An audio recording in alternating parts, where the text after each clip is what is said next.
Hai, apa kabar semuanya? Saya Gideon Simanjuntak kembali hadir membawa kabar sukacita, kabar kemenangan, kabar baik dari kerajaan surga. Karena yang punya surga, crazy love with you.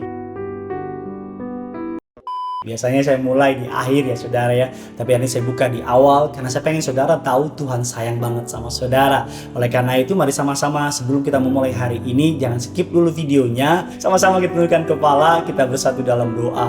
Bapa yang baik, Bapa yang kami sembah dalam nama Tuhan kami Yesus Kristus, kami datang menghadap tata anugerah-Mu, percaya bahwa anugerah yang besar Tuhan telah siapkan dalam kehidupan kami. Kami serahkan sepanjang hari ini ke dalam tangan Tuhan. Tuhan tolong, Tuhan berkati kami, Tuhan mampukan kami untuk berjalan surut dengan kehendak dan rencana-Mu, karena kehendak dan rencana-Mu adalah bagian terbaik dalam kehidupan kami. Dalam kehendak-Mu kami aman, dalam rencana-Mu kami diberkati. Pakai hamba-Mu untuk menjadi saluran berkat bagi nama Tuhan. Dalam nama Tuhan kami Yesus Kristus, kami berdoa dan mengucap syukur.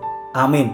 Hari ini kita akan belajar sebuah tema dengan judul tidak menjadi tawar hati.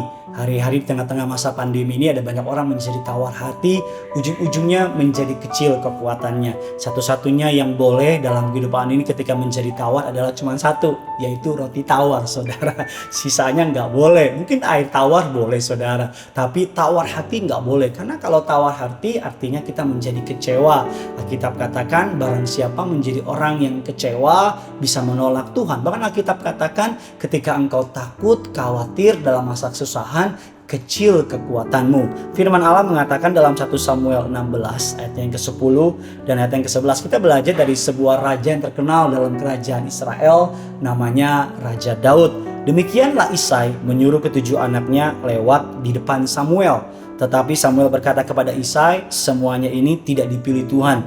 Lalu Samuel berkata kepada Isai, inikah anakmu semuanya? Jawabnya, masih tinggal yang bungsu, tetapi sedang menggembalakan kambing domba. Kata Samuel kepada Isai, suruhlah memanggil dia, sebab kita tidak akan duduk makan sebelum ia datang kemari. Saudara, saya mau mengajak saudara untuk membayangkan perasaan Daud, karena Samuel adalah nabi besar dalam kerajaan Israel. Samuel sangat terkenal, dan setiap kali Samuel menuju ke sebuah kota, menuju ke sebuah daerah, apalagi tempat tinggal Isai, ayahnya Daud adalah kota yang kecil, maka tua-tua Israel di kota itu akan mendatangi Samuel dan berkata, adakah engkau datang membawa berkat atau engkau datang membawa kutuk? Karena Samuel dikenal sebagai nabi yang dipakai Tuhan luar biasa. Jadi kedatangan Samuel pasti diketahui semua orang. Anggap saja, bayangkan misalnya Paus, pemimpin agama Katolik, datang ke sebuah kecamatan kecil, kan gak mungkin gak semua orang tahu. Dan Daud pasti tahu Samuel datang ke rumahnya. Tapi apa perasaan Daud? Daud tidak dianggap, Daud tidak diperhitungkan, bahkan Daud tidak dipanggil. Kakak-kakaknya dipanggil untuk makan bersama dengan hamba Tuhan besar itu, tapi Daud di padang gurun. Mungkin saudara sedang mengalami apa yang Daud alami. Saudara tidak diperhitungkan, saudara tidak dianggap, bahkan saudara dianggap sebagai orang-orang outcast, orang-orang yang dipinggirkan. Jangan tawar hati, jangan kecewa. Kita belajar lebih lanjut lagi tentang Daud ya. Kita lihat firman Tuhan mengatakan dalam 1 Samuel 17 ayat ke-28 mengatakan demikian. Ketika Eliab, kakaknya yang tertua, mendengar perkataan Daud kepada orang-orang itu, bangkitlah amarah Eliab kepada Daud sambil berkata, mengapa engkau datang dan kepada siapakah kau tinggalkan kambing domba yang 2-3 ekor domba itu di padang gurun? Aku kenal sifat pemberanimu dan kejahatan hatimu, sebab engkau datang kemari untuk maksud melihat pertempuran. Alkitab mengatakan Daud hanya dipercaya 2-3 ekor kambing domba di saat banyak orang melakukan perkara besar. Jangan tawar hati kalau hari ini keadaanmu sedang melakukan perkara kecil, karena semua yang besar dimulai dari perkara-perkara yang kecil. Firman Allah juga mengatakan 1 Samuel 22 ayat yang kedua, berhimpunlah juga kepadanya setiap orang yang dalam masa kesukaran, setiap orang yang dikejar-kejar tukang piutang, setiap orang yang sakit hati, maka ia menjadi pemimpin mereka. Bersama-sama dengan Daud ada kurang lebih 400 orang. Bayangin, orang-orang yang sedang sukar, orang-orang yang dikejar-kejar utang, orang-orang yang sakit hati kumpul sama Daud. Istilah sederhana zaman sekarang, rosa. Bukan rosa nama orang ya, tapi rosa itu rombongan sakit hati. Tapi yang menarik, Daud nggak jadi sakit hati. Tahu saudara, ikan dia berenang di air asin. Tapi ketika kita ambil ikannya, kita makan dagingnya, apakah dagingnya asin?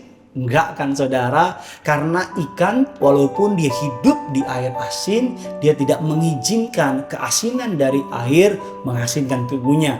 Betul, kita hidup di dunia yang sedang kecewa, kita hidup di dunia yang sedang tawar hati, tapi kita tidak harus menjadi serupa dengan dunia, karena kita punya pengharapan, karena kita punya Yesus, karena kita mengatakan pengharapanmu kepada Yesus tidak akan pernah dikecewakan. Engkau yang sedang tawar hati, engkau yang sedang kecewa, engkau yang sedang sakit hati, engkau sedang pahit, buru-buru tinggalkan itu semua.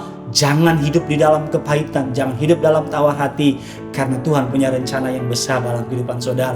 Ampuni orang yang bersalah kepada saudara, ampuni mereka yang tidak memperhitungkan saudara, ampuni setiap mereka yang tidak menganggap saudara. Bahkan seringkali dalam hidup saya senang kalau tidak diperhitungkan, saya bangga kalau saya tidak diperharapkan, karena yang saya tahu ketika saya tidak diperhitungkan, saya memiliki kekuatan dalam Tuhan. Seringkali justru orang-orang yang tidak diperhitungkan tapi datang sama Tuhan, Tuhan angkat lebih tinggi dari orang-orang yang diperhitungkan. Oleh karena itu mari berharap kepada Tuhan, jadilah kuat, jadilah percaya, jadilah orang-orang yang tidak tawar hati. Bagikan seluruh kabar baik ini kepada setiap mereka yang sedang menghadapi masa-masa sukar, karena saya percaya Tuhan punya rencana yang besar atas setiap saudara dan saya.